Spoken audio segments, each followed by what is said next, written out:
क्या है, चलता फिरता एक खिलौना है।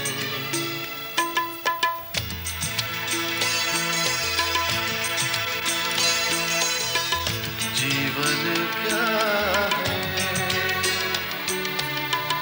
चलता फिरता एक खिलौना है।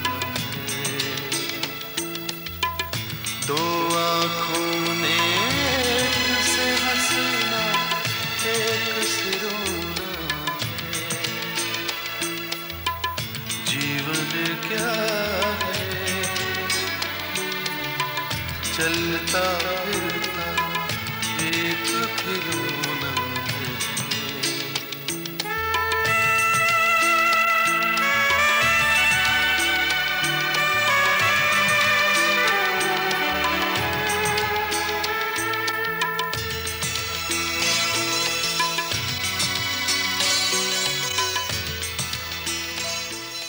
इस बीमारी का कोई तो इलाज होगा। मैं तो कहती हूँ जल्दी से जल्दी शेखर को अस्पताल में दाखिल कर दो। मेरी परेशानी और तकलीफों का इलाज नहीं है दादी। पुष्पा, तुम इतनी कमजोर मत बनो।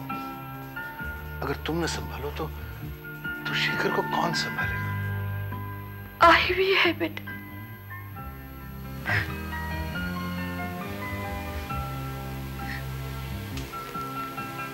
HIV positive.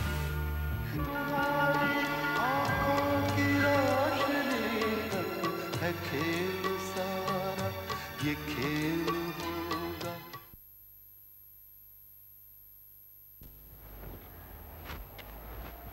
अरे रुक, कहाँ जा रहे हैं आप लोग? हाय शेखर, कैसे? How are you? बस हम हॉस्पिटल जा रहे थे। ओह, तो मेरे दफ्तर के रास्ते में ही आई ना, छोड़ देता प्लीज। वेरी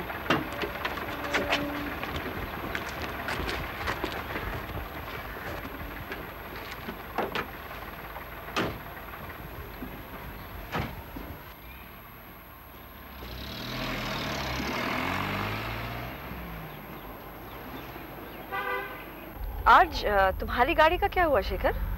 जी वो मेरी गाड़ी खराब थी, गैराज में गई है, तो इसलिए आज ये private taxi.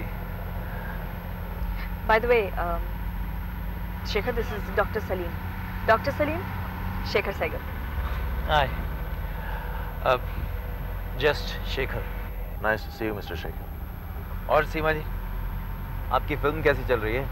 Just fine. Shekhar, Salim तुमसे कुछ कहना चाहता था। मुझसे? मुझसे क्या? एक्चुअली ये मेरी आपसे पहली मुलाकात है, लेकिन मैं आपको अच्छी तरह से जानता हूँ। आपकी दादी से मेरी बहुत लंबी चौड़ी बातचीत होती है। आप बुरा मत मानिएगा and excuse me for the frankness, but आपके बारे में जो भी कुछ सुना है, मुझे लगता है कि आपको मेरे हॉस्पिटल में भर्ती हो जाना चाहिए। In fact I wish I could do something. Salim का मतलब ये है कि the earlier you start the treatment, the better.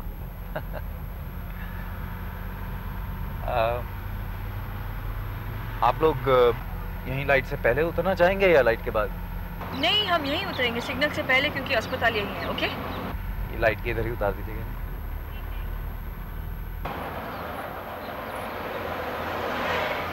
Thank you Shekhar, bye. See you again sometime. Bye.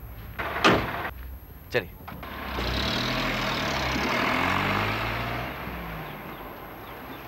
वो माइनस, देखो माइनस, मेरा आसाम जाना बहुत जरूरी है। एक तो मुझे वहां डॉली से मिलना और मुझे उस एक आदमी से मिलना जो ड्रग का धंधा करते हैं वहां। उन्हीं की वजह से तो मेरी ये हालत हुई है आज।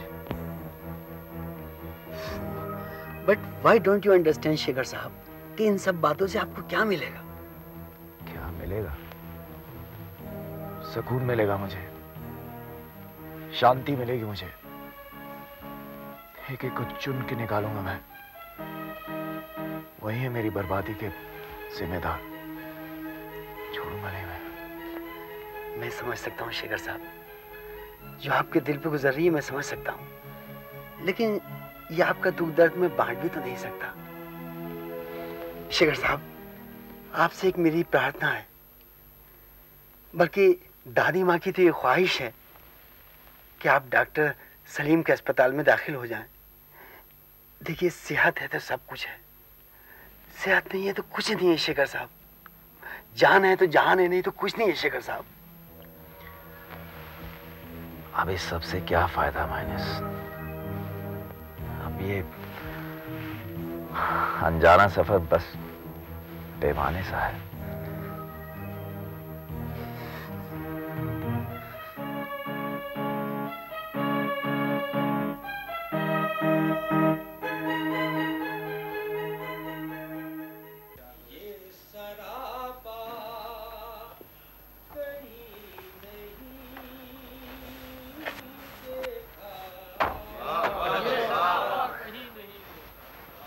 लगता है मुशायरा शुरू हो गया, हम लोग लेट हो गए। हाँ यार, मैं जानबूझ के लेटा।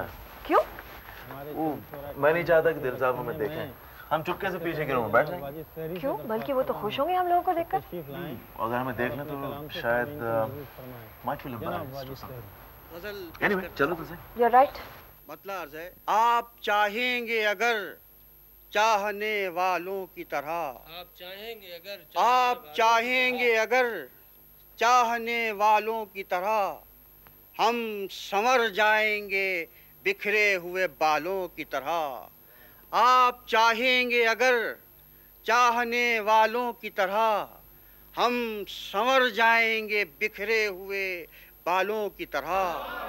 शेर मुलाजा करें, और के चेहरे को समझ लेते हैं बातें दिल की, हमसे तुम लाख मिलो चाहने वालों की तरह।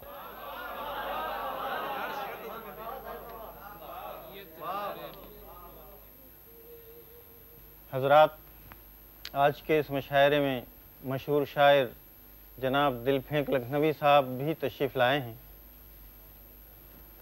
अब मैं निहायत अदब से उनसे दरख्वास्त करता हूँ कि तशरीफ़ लाएं और अपने कलाम से सामीन को महसूस करें। जनाब दिलफेंक लखनवी।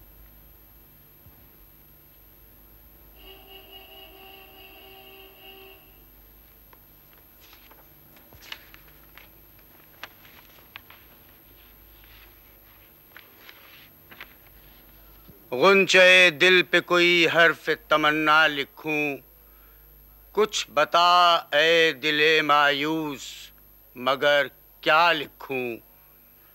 लहर को मौज लिखूं, कुलज़मे हस्ती को सराब।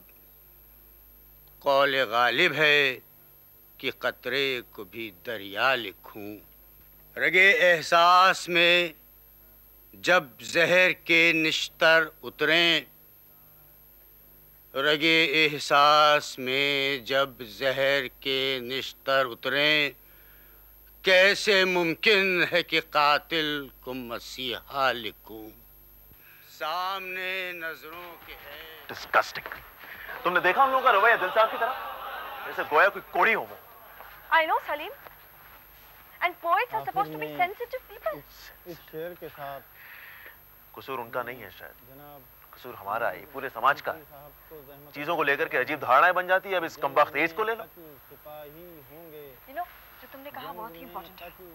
मैं जरूर अपनी फिल्म में इस पॉइंट को हाईलाइट करूंगी कि लोग एड्स के मरीजों से प्लेग की तरह घबराने और बचने लगते हैं। सच है सी, ऐसे इंसानी रवैये से कभी कभी अपने प्रोफेशन से नफरत होने लग जाती है। एक तरफ इंसान जिंदा दिल है, जीने का हौसला रखता है, अपनी जिंदगी को नॉर्मलसी से बिताना चाहता है, दूसरी तरफ ये समाज उसे आउटकास्ट करने पर तुला हुआ।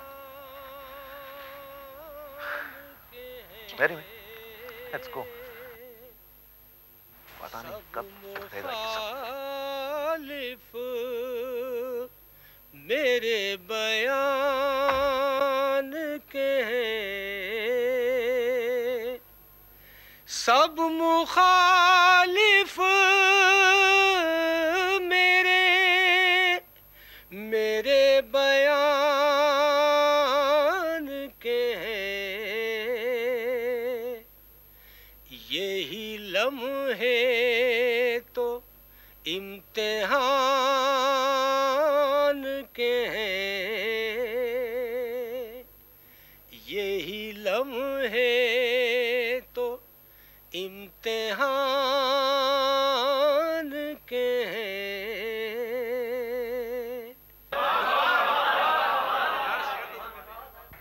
हरचरण, मैं तुम्हारे गांव गई थी, तुम्हारे घर वालों से मिलकर आई हूं मैं। मेरी माँ से मिलकर आई हो? Very good. कैसी है मेरी माँ? बिल्कुल ठीक, एकदम कुशल मंगल। वो तुम्हें बहुत याद करती है हरचरण, तुमसे मिलने यहाँ आना चाहती है, लेकिन क्या? वो समझ गया, मेरी बीवी उसको नहीं आने देती है। वो भगवान मुझसे बड़ी नफरत करती है। हरचरण, अगर तुम बुरा न मानो तो मैं तुमसे एक बात पूछूं। पूछो, जरूर पूछो, पर पूछोगी भी क्या? यही ना, हरचरण सिंह, तुमने ये रोग कैसे और कहां से पाया? तो मैं खुद ही तन्नू दसना, ये अपने किए पापों का फल मैं खुद ही भुगत रहा। ये मौत के रोड पे मैं खुद ही अपनी गड्डी ला दी और अब ब्रेकां फेल हो गई हैं। मगर ये गाड़ी इस रोड पर पड़ी कैसे? पड़ी कैसे?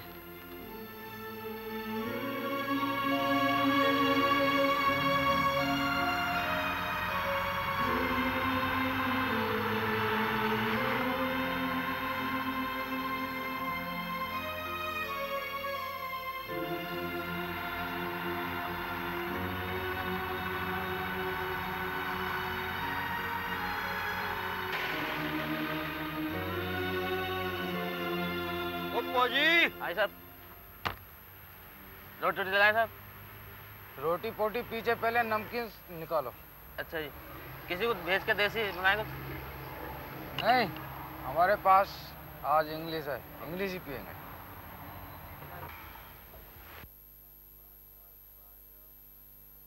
अब बस बादशाह, मैं तो छक गया। बिल्कुल नहीं, एक पैग और। नई नई सगाई हुई है, जो ना याद आ रही है। सरदार, वो तेनू चढ़ गई है ओए। अरे किसको चढ़ गई? मुझे? ओए करतार, और तू मैनू गाली देना? अरे गाली किसने दी? मैं तो जोरों की बात कर रहा था। बादशाह, मैंने तो पी ली, मैं जा रहा हूँ। बस जी आप समझ लो, इस तरह से मैं दिन रात सफर में रहता, थक थका के ढाबे पर खाना और फिर कभी कभी वहीं सो जाना। यही है हम ट्रक ड्राइवरों की जिंदगी। सफर, सफर के बाद थकन, और थकन को उतारने के लिए घटिया सस्ते उपाय। मगर हरचरण, शुरू में तो तुम हर दूसरे तीसरे दिन अपने गांव जाया करते थे, वहां से खा पी कर अपने घर वालों से मिलकर फिर जाया करते थे, है ना? हाँ जी बिल्कुल। फिर क्या होया जी, मुझे लंबी रूट की ड्यूटी मिलने लगी। शुरू में तो मैं पंजाब, हरियाणा, ज़्यादा ज़्यादा दिल्ली तक आता था। फिर बाद में जी मैं यूपी, बंगाल, बिहार, यहाँ तक कि आसाम तक जाने लगा।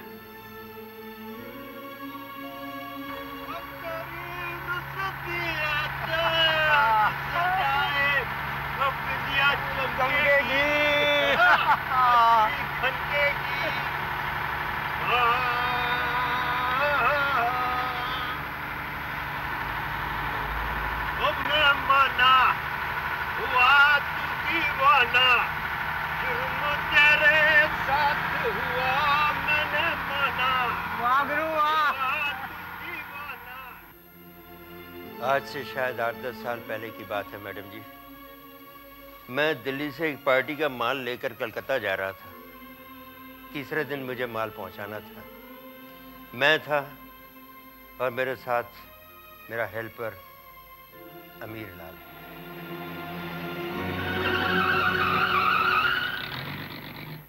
गुरु, ये गाड़ी क्यों रोक दी? ओ रोटी छोटी नहीं खानी है? हाँ? अरे गुरु, आज हमारे साथ चलो नए ढाबे पे। बस यहाँ से 25 किलोमीटर दूर है, एक गांव पड़ेगा बीच में, बस के खत्म होते ही 2 किलोमीटर आगे। चलो तो सही गुरु, देखना क्या माल है। ओ ऐसी कौन सी खास बात है तेरे गांव में भाई? हाँ? अरे दारू शारू तो टिका रखी है, अब तो बस दाल रोटी खानी है और खटिया बिछा देंगे। सारा बदन टूट रहा। अरे गुरु, इसी का तो इंतजाम है वहाँ पे। अरे चलो तो सही, देखना सारी थकावट दूर हो जाएगी। चले फिर तो सही। चल चलिए।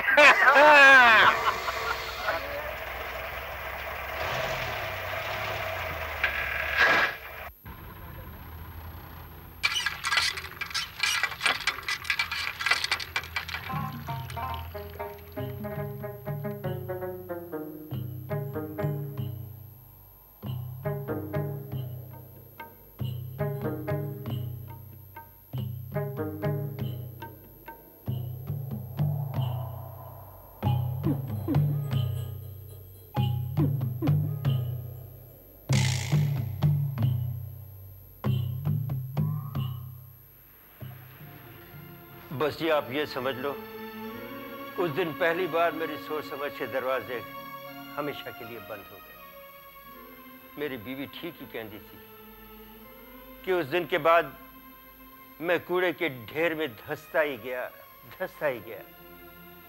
मैंने की पता सी कि मैं खुद ही मौत को दावत दे रहा। मैं अपनी जिंदगी, अपने घर वालों की जिंदगी, उनका नाश कर रहा। वैसे हरचरण, तुम अपने ब्याहता से तो खुश थे ना? अजी खुश तो क्या, मैं अपनी जान निछावर करता सी। करता तो क्या था, अब भी करता हूं। लेकिन क्या दिन थे। मैं हमेशा अपने घर वालों को बोल के जाया करता कि मैं कब, किस वक्त और किस दिन लौट कर आऊंगा। मैं हमेशा कोशिश करता कि दिन के उजाले में ही अपने गांव लौटा। तेरी रुसदिए से रुस जाए, दुनिया चमकेगी, वो चूड़ी खटेगी। अरे आगे हाय ठीक कर दियो, कोई देख लेगा। चल मेरी गड्डी माँ अंदर है। हरचरण सत श्री अकाल माँ जी। सत श्री अकाल। ले प्रसाद दे। ओ तेरी बोटी कितनी अंदर होगी? बुढ़िया से झूठ बोल रहा है, हैं? चल अंदर चल, तू अंदर चल। नीरा में बुढ़िया तू भी आ जा। बस डॉक्टर साहब, अब मैं मरना चाहता हूँ। मुझे जीने की कोई तमन्ना नहीं। हरचरण, तुम अपना दिल छोटा मत करो, हिम्मत रखो, भगवान पर, वाहिगुरु पर भरोसा रखो। नहीं सीमा जी नहीं, मुझे अपने पापों का फल मिलना ही चाहिए। अब तो अगर ईश्वर भी चाहे तो कुछ नहीं कर सकता। बस एक ही तमन्ना बाकी है, एक बार अपनी मां से मिल लेता, कहीं दूर से अपनी बीवी की एक झलक देख लेता, जो मेरी सूरत भी नहीं देखना चाहती, नफरत करती है मुझसे। सीमा जी मैं हाथ जोड़कर माफी मांगना चाहता हूँ उनसे। मैं कहना चाहता हूँ तुम भूल जा मुझे, मेरे बारे में सोच भी मत। तू अभी जवान है, खूबसूरत है, तू अपना प्यार रचा ले। सीमा जी आप वादा करो, आप मेरी तरफ से बोलोगी। रवि तू अपनी शादी कर ले, बहुत सारे बच्चे पैदा कर, हंसी खुशी रहे, खुशियां मनाए, यही मेरी तमन्ना है। सीमा जी वादा करो, आप उसको बोलोगी मेरी तरफ से। क्या हो रहा है हरचरण? शेर दे पुत्र, छोकरियों की तरह आंसू बहा रहा है। मर्द बनो हरचरण। अरे मर्द ही तो बना था, उसी का तो ये नतीजा है डॉक्टर साहब।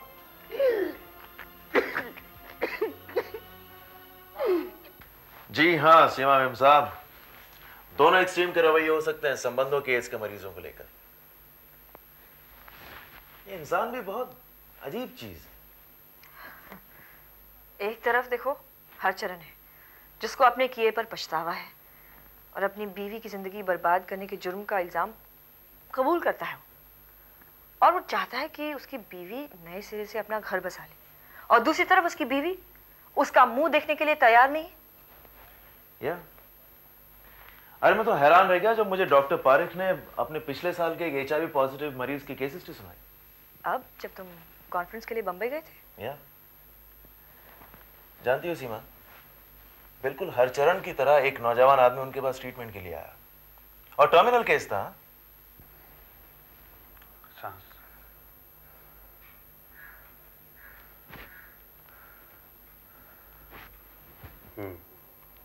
कमजोरी बहुत बढ़ती जा रही है डॉक्टर साहब, सारा जिस्म अकड़ता है, हाथ पांव जोड़ों में बहुत दर्द होने लगी है।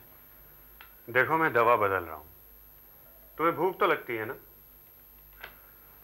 खाया पिया करो, खुश रहा करो। डॉक्टर साहब, इसकी खुराक दिन पे दिन कम होती जा रही है, कुछ करो डॉक्टर साहब मेरे बच्चे के लिए। दवा इलाज तो हम कर ही रहे हैं बाबा, बाकी तो भगवान पर है। ये कौन है?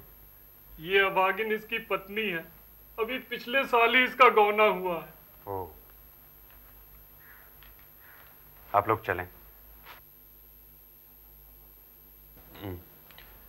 हाँ, आपको कुछ कहना है?